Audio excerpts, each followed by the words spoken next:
Greetings, respected Bante. Greetings, everyone. Welcome to our weekly Awakening Friends gathering. I would like to invite you all to join in a mindful sitting session to begin our session today.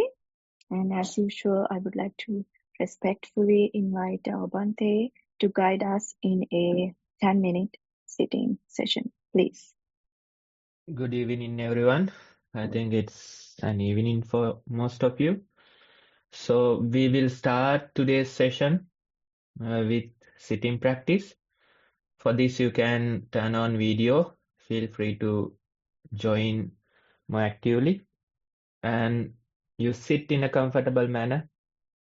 And you can close your eyes and see that you are comfortable in your body.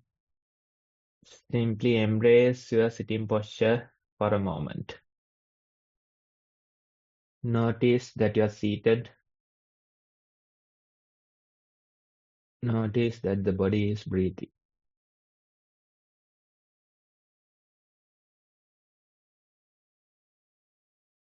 You can feel how the breath goes in and how it comes out. Time to time, certain thoughts, memories might come, but that's okay. You can simply be mindful that there are some thoughts. Sometimes certain irritations, pain might appear in your body. Sometimes you feel sleepy. Sometimes certain surrounding sounds come. But among all these things, we can be mindful and we can repetitively be grounded in our body. Notice how the breath goes in. Notice how it comes out. Let's continue our mindful sitting for a few more minutes.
thank you everyone for that beautiful sitting session. And thank you, Bante, for guiding us in that sitting meditation.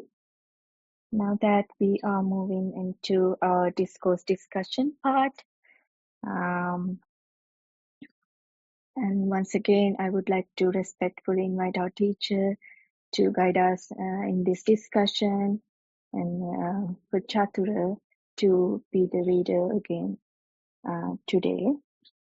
We will be reading from the Numerical Discourse of the Buddha, translated by Bhikkhu Bodhi.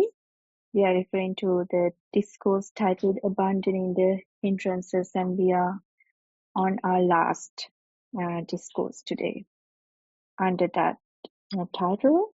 And it is on the page 92 on the paragraph number 20.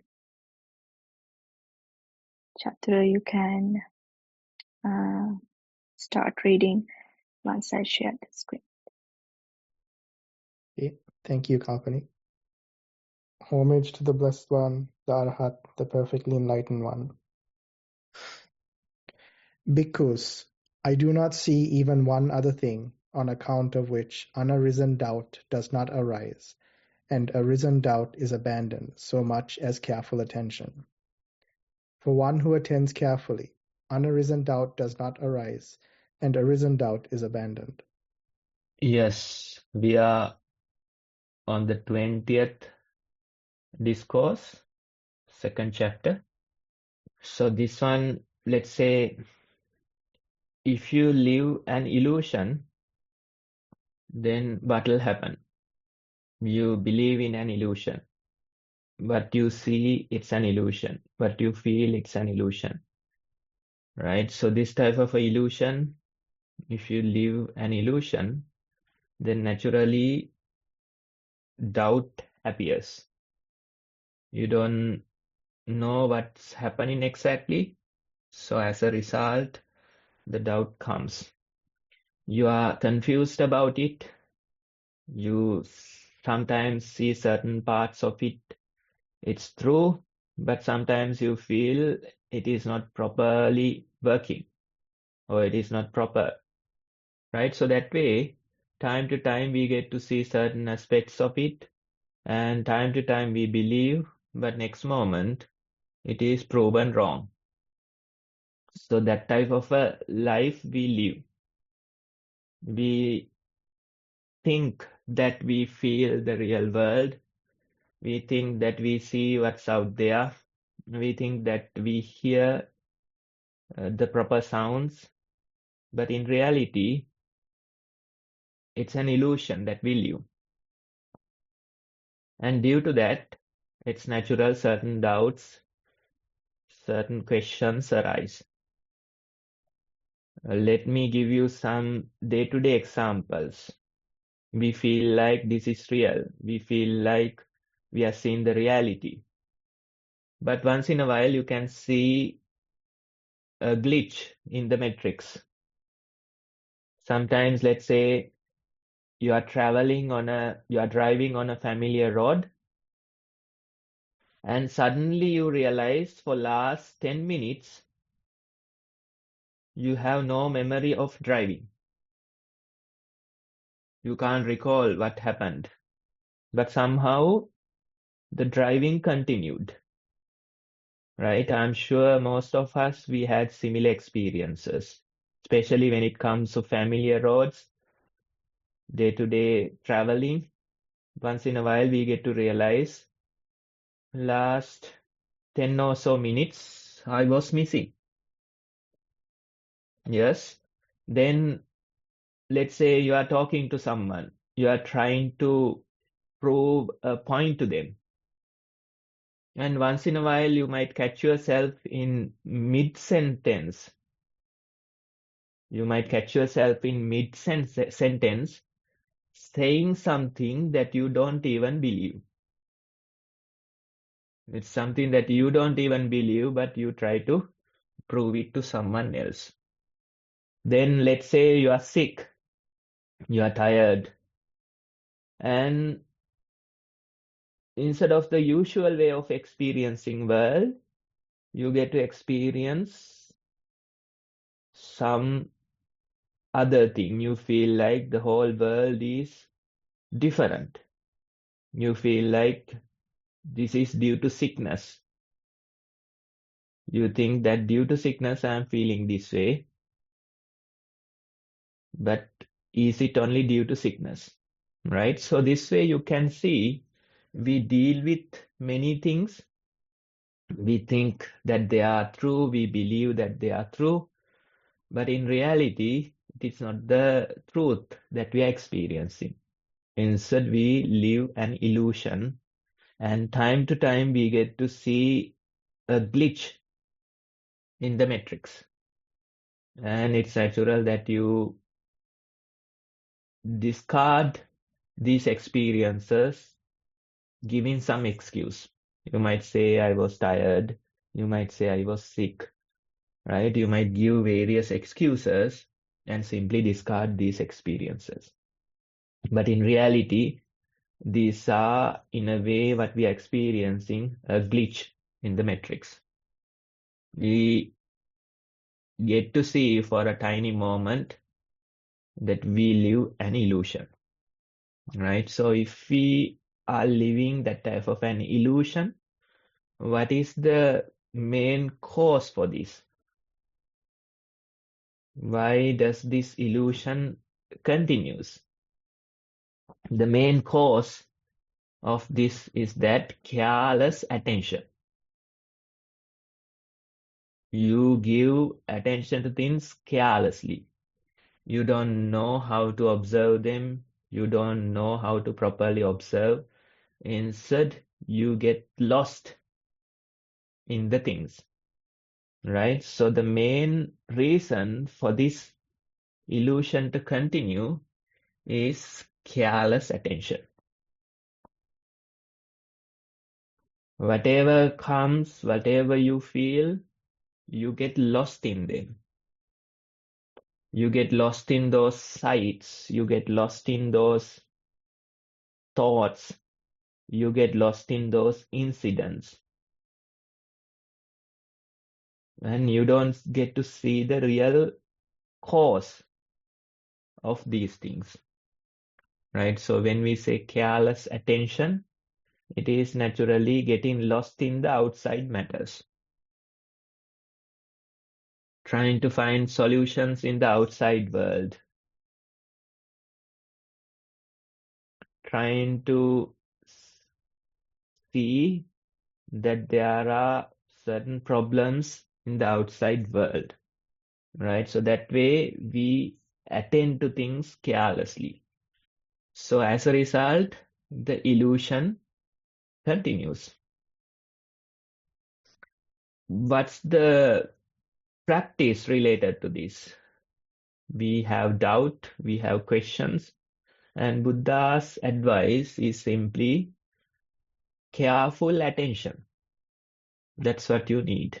Instead of turning your attention outwards, you turn your attention inwards towards the cause of it. This problem, it's inside. It's not in the outside world. Many of us, we would argue that it's somebody else that's creating my problems. Due to some event, I am troubled. This way we try to say it's the outside world. But if you know Dhamma, if you know the practice, you have to understand it is the inside that matters. It is your own mind that creates all these problems, issues. It's not easy to understand this. It's not easy to turn your attention inwards, but that's the whole idea of the practice. Usually when we get newcomers, they come with a lot of doubt.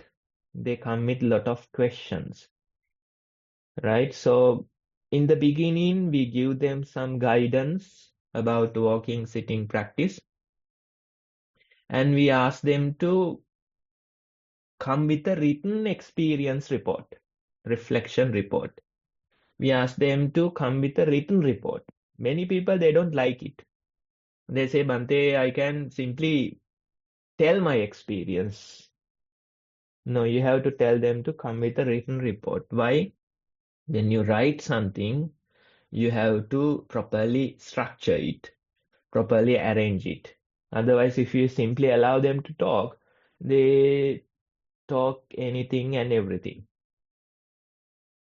right? So that way, there's certain kind of a structure to a meditation report.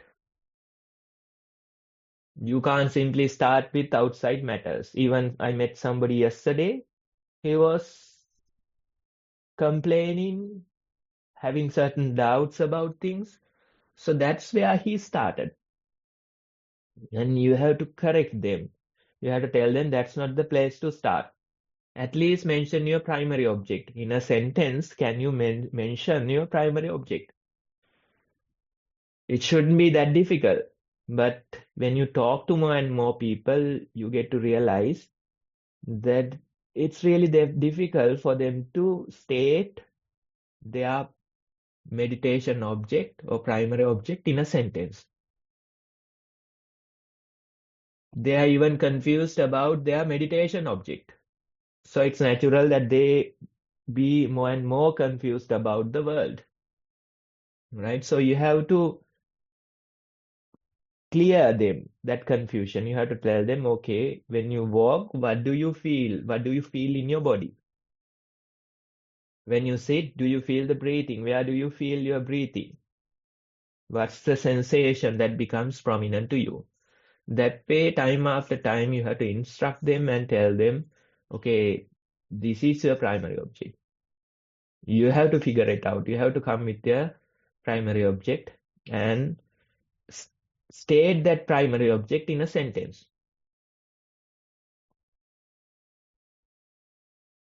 If you can do that, then that'll get rid of many doubts in the practice. At least now this person knows where to keep their attention. Right? So that's careful attention. We direct our attention towards the real source or the real object. Usually our attention is scattered. That's why people come with so many doubts. That's why people come with so many questions. They get caught in the outside matters.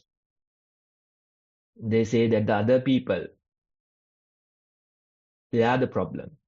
They say these events, they are the problem. They say the leeches are there in the forest and that's why I can't meditate.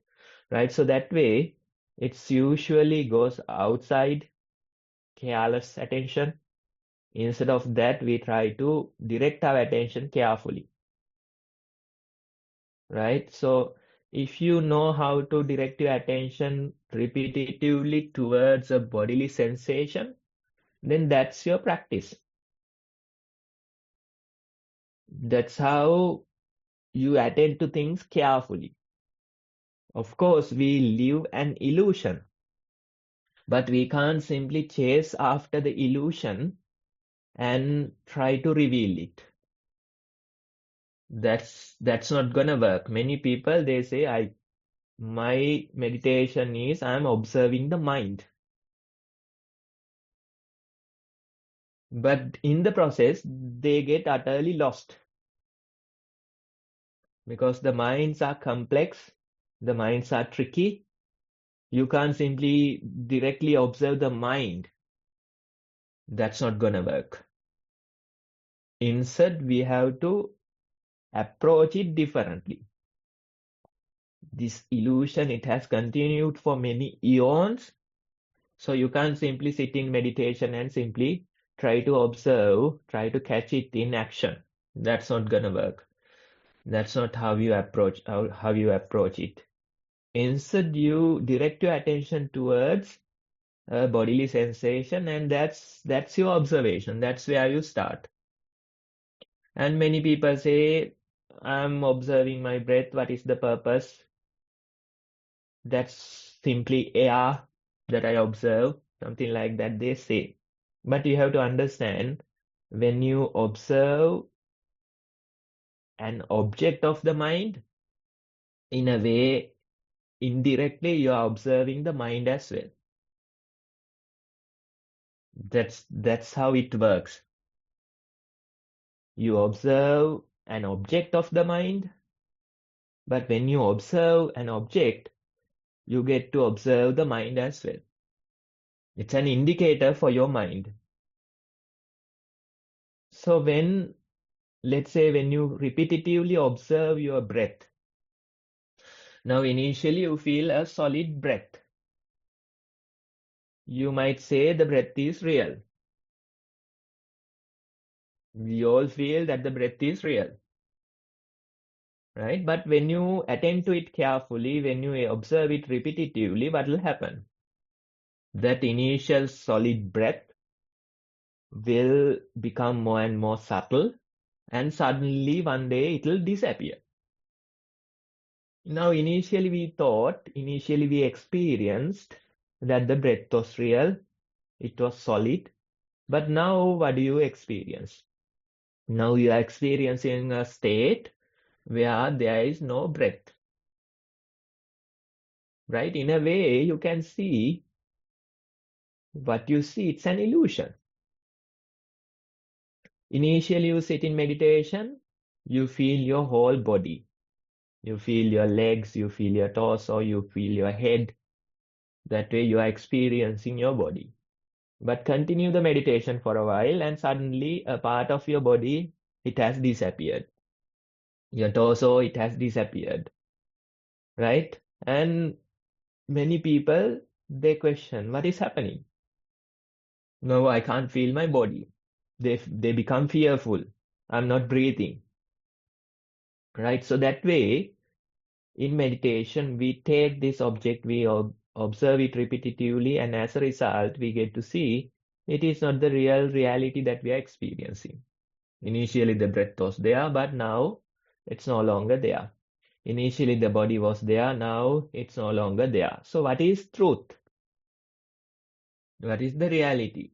That's the question, right? So, we keep that question open and we are not rushing into conclusions.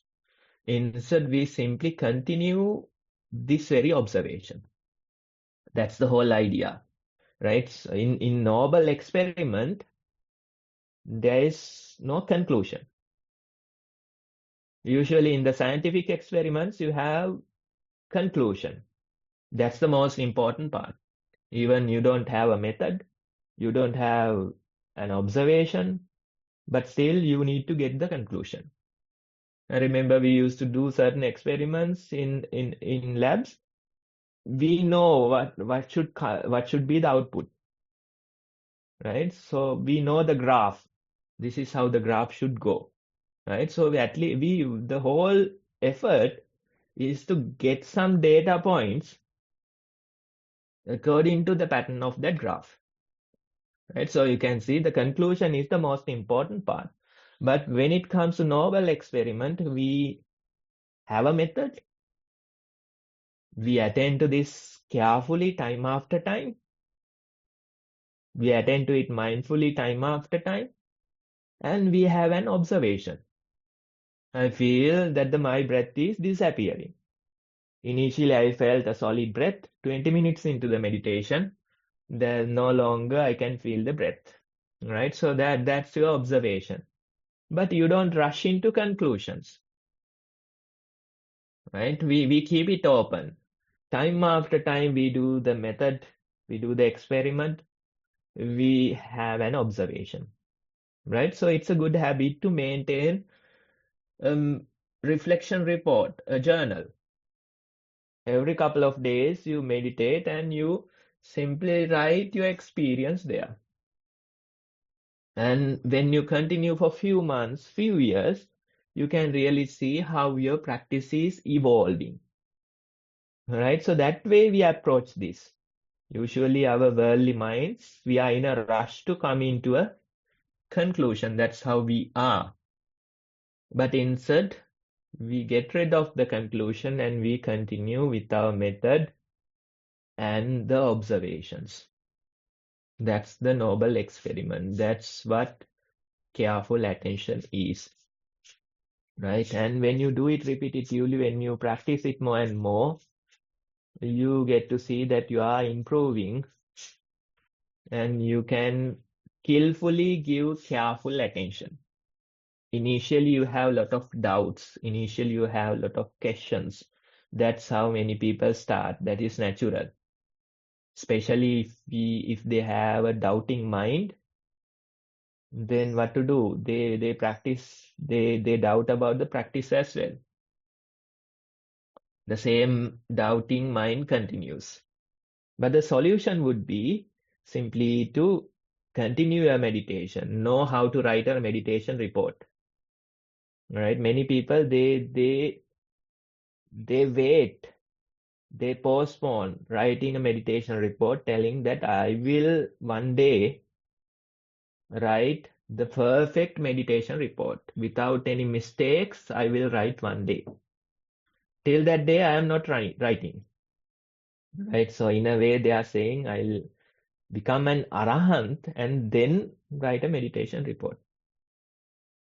That's how they want to do it. But you start somewhere, you start with mistakes. But if you write a meditation report today and get some feedback, then next week you might be able to do a better one. Right? So even yesterday, I was talking to that person for like 20-30 minutes. It was his very first meditation report, and I had to tell him time after time that this is not our priority.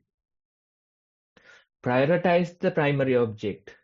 Talk about that. Give your observations about the primary object.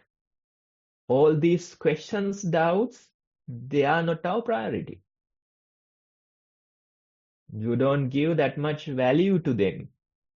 In your meditation report, in a way, it's brainwashing. You know, we are time after time, your questions are discarded. Your doubts are discarded. You are encouraged to write about the primary object. Right? So that way, time after time, when you do it, when you continue for some time, you realize that those doubts, questions simply fade away. Instead, you become much more comfortable in the present moment. Right? So it's a long-term project. You have to put some effort towards it. You have to keep records, but that's how the practice works. And that way, we keep our minds open and we deal with this illusion. I have found this nice quote from Galileo, and he was saying that all these things that we are experiencing, the sights, the taste, the sensations, the sounds, all these things we are experiencing, they reside in consciousness. It's not the outside world. They reside in the consciousness. So if the consciousness is no longer there, then these things will also disappear. That's what Galileo was saying. Then unfortunately, he couldn't prove it. He couldn't find a solution for this one. Right? But he made a statement saying that all these things, they reside in the consciousness. So if the consciousness is no longer there, then can we establish an outside world? We are not denying that there is no outside world. But still, how can we establish that there is a world without consciousness? Right? So in a way, it's all mind-made. Now, there's that Zen story that says that in a vast forest, a gigantic tree falls onto the ground. Right? It is creating shock waves throughout the forest. It is creating a huge blasting kind of a sound. But if there is no one to listen for hundreds of miles, was there a sound? That's the question in that Sen Quan. If there are nobody to listen, then can you establish that there was a sound? Right? Some people might come and say whether there is someone to listen or not, there was a sound. But how can we establish? Our logical minds are telling that there is a sound. But how can we establish that? Right? So you have to understand the mind is the forerunner. This is how the whole illusion is created. And continuing this whole illusion, it's all about samsara. We don't see the real reality. Instead, we see something edited. That very edited reality is all about reproduction. That's all. Passing on your genes. Whether it's anger, whether it's lust, whether it's all other defilements. This whole illusion is about passing on your genes. That's the process of samsara. It's like we are not really experiencing the reality, we are experiencing something edited.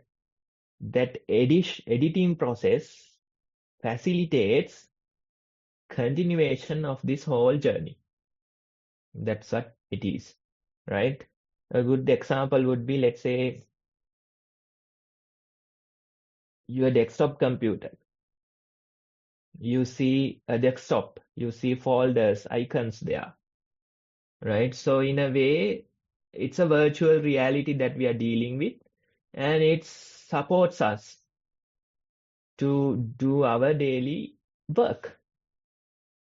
But if you take the computer apart, if you see inside, can you find those folders and files? You won't be able to do that, right? So you can see it's not the reality that we are experiencing. Instead, the computer is giving us a virtual reality so we can do our work efficiently. Same goes for our minds. It's not the reality that we are experiencing. Instead, the minds are presenting us with some kind of a virtual or some kind of a edited reality, which will facilitate reproduction or the continuation of this journey. That's the priority. This journey has to continue. So what we experience, it's not the reality, it's something edited. And I have found this scientific research as well. They have done a simulation on evolution, and they have taken 3 types of animals, let's say, and instead of waiting for millions and millions of years, they can simply run the simulation and see what will happen to these animals, right? So these 3 types, the first animal would be experiencing all of reality. The second animal would be experiencing some of reality. The third animal would be experiencing none of reality. And they run the simulation and they realize that the very first animal to go extinct would be the one who is experiencing all of reality. Because that doesn't facilitate evolution. That doesn't facilitate the continuation of this journey.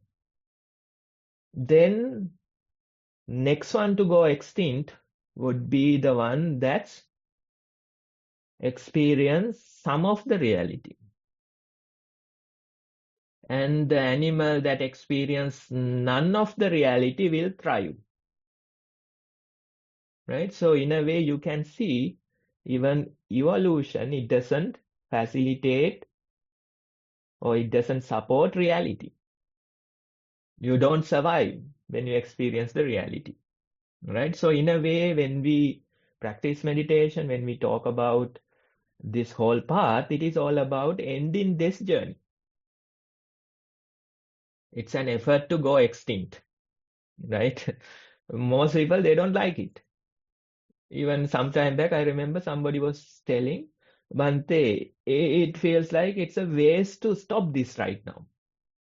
I would prefer continuing this journey, maybe in all the heavens, right? I would try to skip the bad part, skip the negative part, the hell, and somehow try to continue this journey in the heavens, right? So that person, it felt like a waste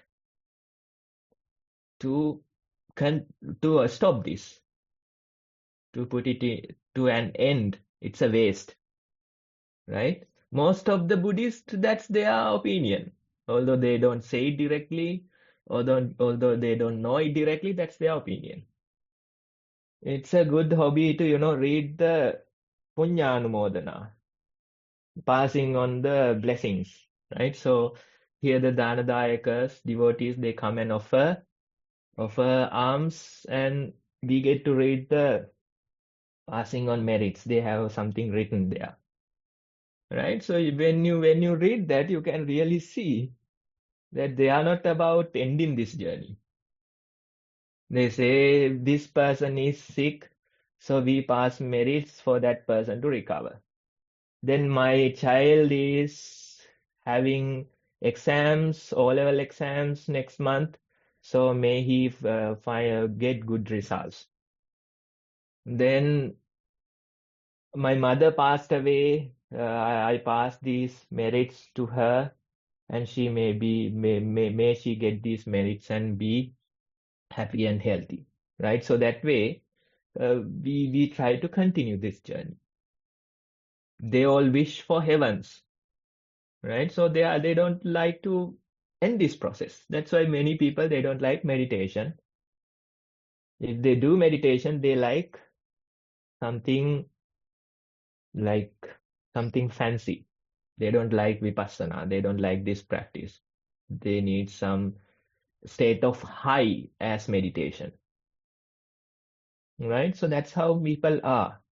So they don't like to end this journey. Intentionally or unintentionally, they simply try to continue this whole journey. But this practice, careful attention, it is all about ending this journey.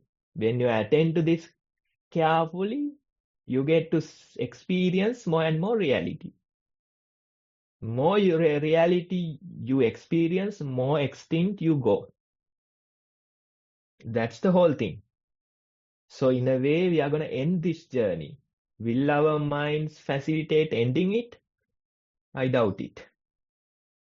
The minds are all about continuing this illusion, continuing this journey. When you start to experience reality, you go extinct. That's why Arahants are no longer there. They went extinct. Buddha, so many Buddhas in the history, they went extinct. Right? So that's the whole idea. That's the whole practice. When you get to see the reality, when you get to experience the reality, you won't survive this. So many people, it's natural that they don't like it. But somehow, if you want to end this, that's the real peace, right? You can't simply take the positive side and try to continue this journey. You can't simply be in the heavens all the time. That's not gonna work, right? It's two sides of the same coin. If you want heavens, in a way, you are taking the hell as well, right? So if you go to, especially Western world, many people, they have tried only to get the pleasure part in life. Pain, pleasure principle. That's what they do, right? They spend so much money, they eat gold, and they try to maintain only the pleasure part. But more and more they try it, they get to realize somehow the pain follows.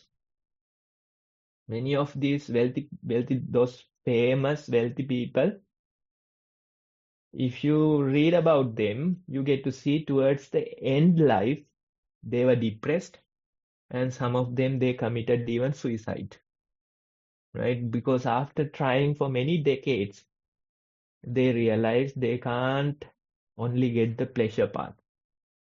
Without them knowing the pain follows. That's how the life is.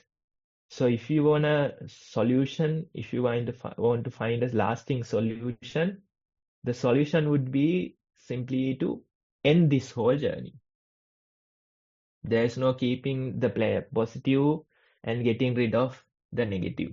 If you want real peace, then you have to end this journey. Ending this journey is all about simply attend to things carefully, careful attention. And when you attend to things carefully, you get exposed to the real reality, and as a result, you go extinct. That's the whole idea of the practice or the path. Okay, that's it for today, and we'll be heading towards a new chapter next time. Thank you for listening. Thank you, Bante, for that valuable teachings and explanation as always. We really appreciate that. Now that we are coming to the end of our discourse discussion part, I would like to open the space for any questions or closing thoughts. Please take this opportunity. You can raise your Zoom hand and I will let you unmute yourself and you can share your thoughts and reflections. I do actually have a reflection report to read out if nobody is having any questions. Okay, Bhante, I would like to read out this report submitted. When I sat down and closed my eyes to practice formal meditation, I noticed something interesting. Behind my effort to be mindful, there seemed to be a kind of meaningless struggle. When I tried to be mindful, I could feel an internal force pushing me to do something, being mindful. It felt like a soldier preparing for a mission, focused on action, achieving some goals. Focused on acting, achieving or reaching some goal. But this made me question myself. Why am I forcing this? What is the purpose? Who is telling me to do this? And what exactly should I be doing? I realized that when I think I need to do something, I already have an image or expectation that I should feel calm, experience silence, or reach some spiritual state. My mind tries to force itself toward these ideas. But I was putting in effort without really knowing why or for what. It feels like being rushed by an urge to do without understanding the reason behind it. I saw that this excessive effort actually prevents me from experiencing the real peace of the present moment. When I allowed that rush and urgency to settle down, the present moment became clearer and more peaceful. My breath was gentle and there was far more silence than I expected. I experienced a sense of space, silence, emptiness, and stillness. Within that stillness, thoughts still appeared. Sometimes memories arose, taste, smells, pictures, and random images. My body felt deeply calm, and I could notice mild vibration in different parts of it. At times, I heard my heartbeat and the pulse in certain areas. The breath seemed to disappear for a while and then return very lightly in a shallow and gentle rhythm. The end of the report, Bhante. Yes, thanks for submitting that. Now you can see it's all about achieving something. That's how we have trained ourselves in outside world. We try to achieve many things. We try to reach our goals. We try to meet our schedules. That's how we are. And such minds, when we turn towards meditation, it is natural. This becomes a whole new journey of achieving, trying to reach a goal, Nibbana. That's your goal. Or peace, that's your goal. Right? So that way, a lot of striving goes into the practice. And as a result, you can feel this struggle. And many people, they end up with headaches or sometimes even chest pains because they keep struggling. They try to strive towards something. But when you know meditation, probably not initially, when you get used to the practice, you know that the best meditation is simply to do nothing. We can say Wu Wei, right? Wu Wei, many people say non-action, but it's all about effortless action. You act, but you act effortlessly, right? So in a way, you simply sit and you allow these things to continue. And when you do that, you know you are simply mindful, right? So the whole idea is to let go of the striving. Simply be. It's not easy because we have trained our minds for many decades to strive. That's our training. Initially the parents, then the teachers, then the society. It's all about striving, right? So the whole approach is different for meditation. And when you stop your striving, when you simply be, then you can experience the peace as a result. So in your report, it's a good realization that you have come to this realization. It's not us that suggested, right? What am I striving for? That's a good question to ask. You sit in meditation, you ask, why am I struggling here? What am I trying to achieve?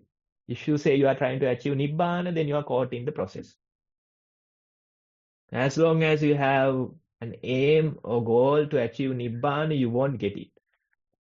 That's assured, right? So it's all about simply being, embracing the present moment fully, right? That's the training. So it's a good realization that you have in your report that shows us that you have the potential to evolve into this.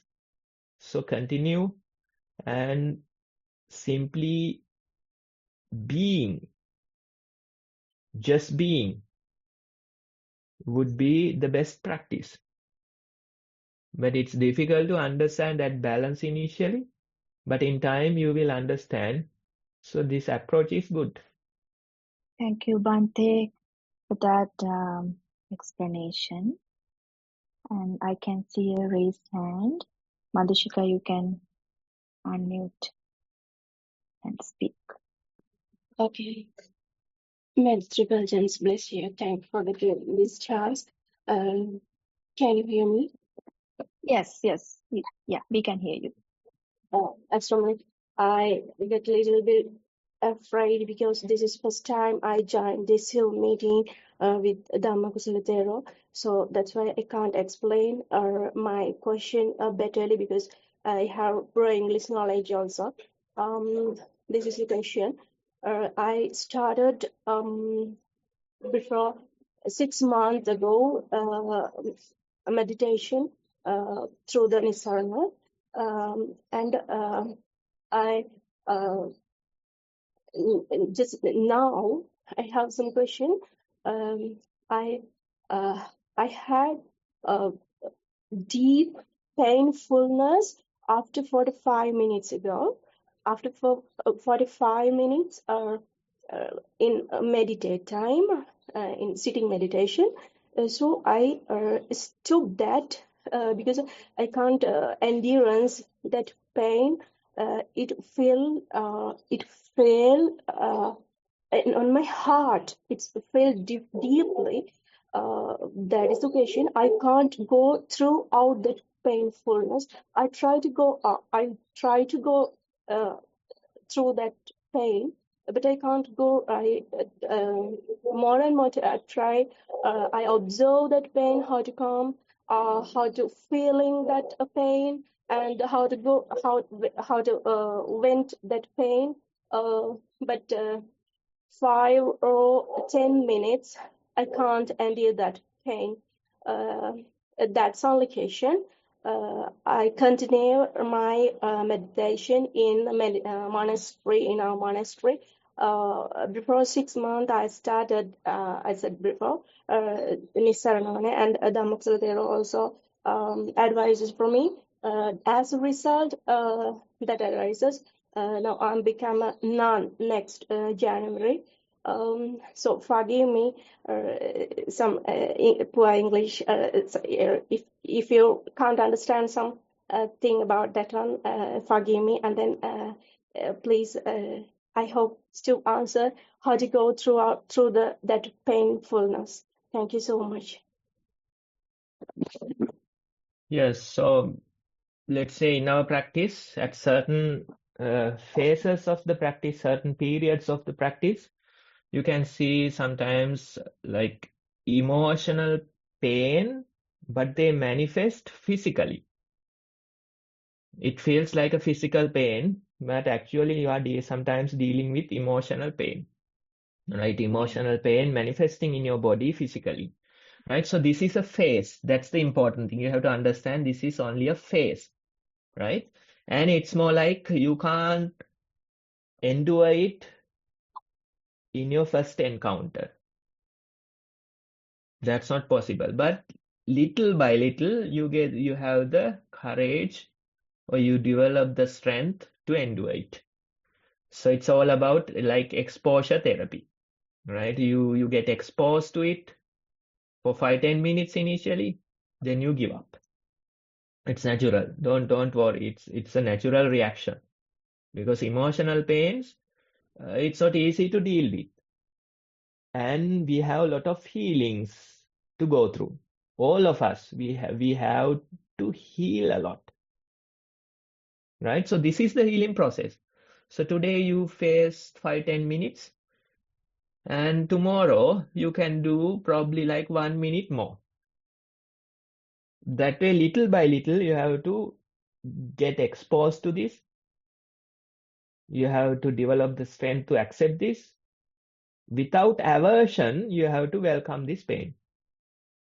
Usually, we feel the aversion towards it, right? That's how the initial reaction is. But when you continue it little by little, you can practice acceptance little by little. And one day, when you go through that pain, it won't be coming again.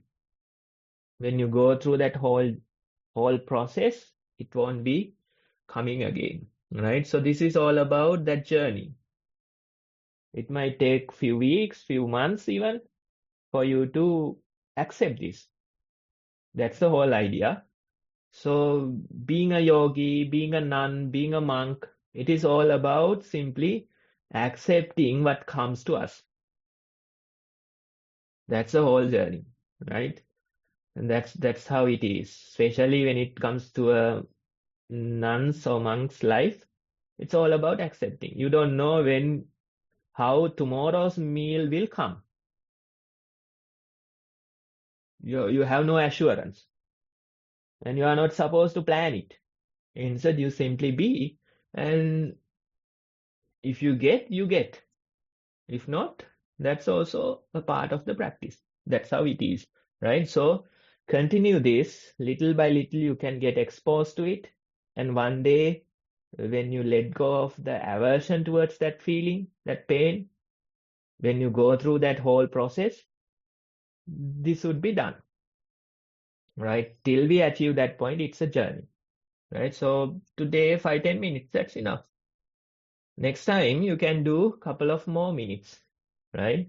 So this is the healing process. This is the whole process. And when you go through that healing process, you might feel a lot lighter in your mind. We have a lot to heal, and when you go through such phases, afterwards you might feel much lighter, not in the meditation, even in your daily life. So these things are clouding our minds, and when you heal from them, it's natural that you feel light. So yeah, you are on the correct path. Continue and see. Yeah, okay. Thank you so much, Venerable Thero. And I had to ask a little question. There are lots of